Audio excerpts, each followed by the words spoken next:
on TV3. Wave TV Channel 3, Louisville. Up on one, and announce. Now from New York, this is Prime Time Sunday with Tom Snyder. Good evening, everybody. On this, the beginning of Christmas week 1979. A bleak Christmas for the 50 Americans in our embassy in Tehran. Here at home, clenched teeth when people think of Iran, increasing frustration, the feeling that nothing dramatic, nothing tangible is being done to get our people home.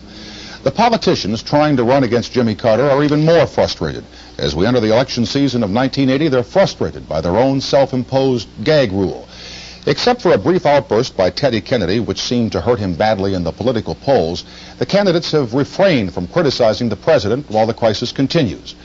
Question, is that good or bad for the country? We'll cover that issue tonight, and we have other stories too. Here are some samples.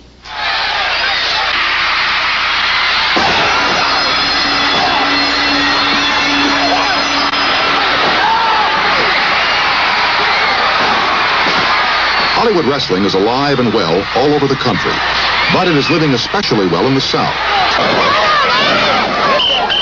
And where you will find Mary Spry, front row, red blouse, silver whistle, every Monday night. I love my wrestling more than anything. In fact, I'd rather go further than any place I've ever been in my life. As recently as 1945, there were about 86,000 one-room schools across the United States. But since then, the rush to the cities and the consolidation of country school districts have wiped out most of them. Of the 1,000 or so that survive, nearly half are in one state, Nebraska. This is the District 9 school near West Point, Nebraska. One teacher with 12 students in 6 grades. If I wouldn't have got that from Mom, then I would have had brown. Mm-hmm. Oh, I see. Here is the Gee Whiz Christmas gift of the year. A satellite dish for your own backyard. Expensive, but thousands of people have them. Use them to watch pay TV without paying. So you need and in? To watch things that were never meant to be on the air at all. Some of this watching is illegal, but the odds are they'll never catch you. All that and more for Primetime Sunday on December the 23rd of 1979. I'm a mileage nut.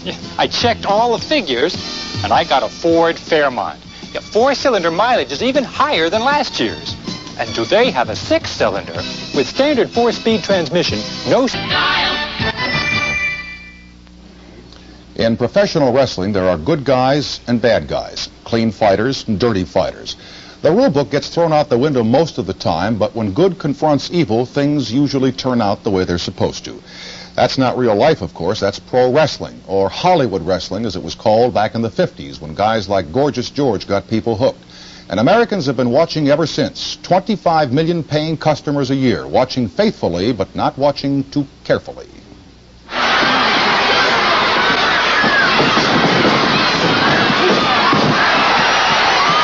It's Sunday afternoon at Rupp Arena in Lexington, Kentucky. And 10,000 people have come to see a show they've seen before. An old battle between good and evil.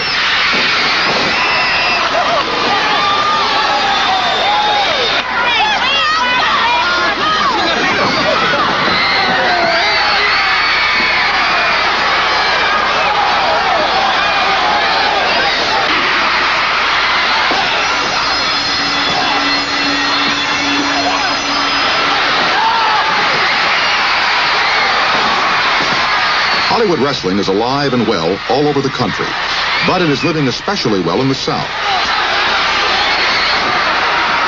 The wrestling company working Lexington on this day finds business is good at every stop on the weekly circuit.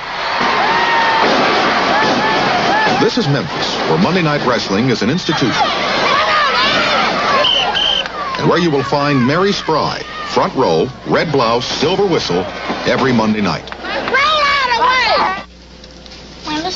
Let's get some. I don't take candy off shelf you ain't gonna buy. I work every night, 3 to 11. Monday night is the only night I have off. They don't ask me to work on Monday night because they know I won't do it. If it cost me my job, I wouldn't do it. Oh, tell Ruby come by see me. I love my wrestling more than anything. In fact, I'd rather go up further than any place I've ever been in my life. I don't go out honky-tonkin', don't drink. Now, I shoot the pinball machine once in a while, but I'd give that up if I had to. They say I'm crazy to go up there and say it's silly because it's all fake and all this stuff. That's fine with me. But if I like wrestling, that's my hang-up.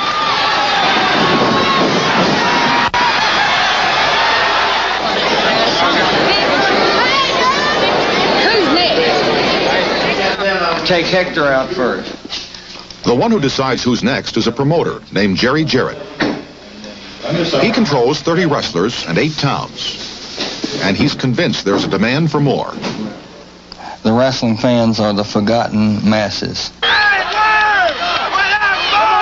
You get into the breakdown and you find out that they're very much middle America. It's that segment that doesn't go to the Saturday football game. You better watch him now.